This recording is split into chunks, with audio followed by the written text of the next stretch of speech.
Hello and welcome.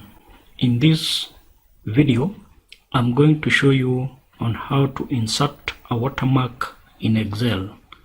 So to do that, press on Alt PSP, then click on header and footer, click on custom header, select the center section, click on insert picture, then click on work offline, select picture, insert the picture.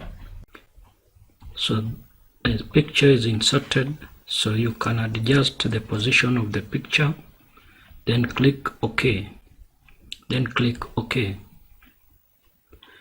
So to view the inserted picture, click on insert, or you can press Ctrl P. That is the print preview. So that is the picture. So you can also click on insert, then text, then header and footer.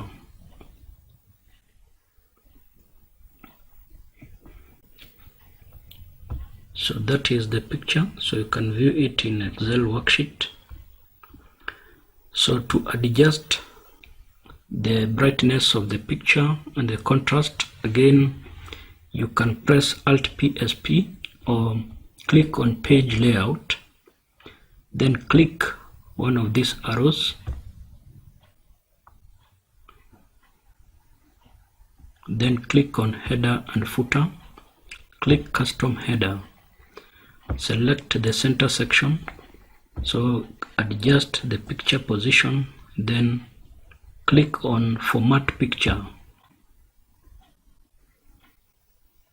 So then select picture, then on color select washout. So maybe we can put brightness to 69% and contrast to 20%, then click OK. Click OK again, click OK. So that is the picture or the watermark adjusted. So thank you for watching my video. Please subscribe and see you in my next videos. Thank you.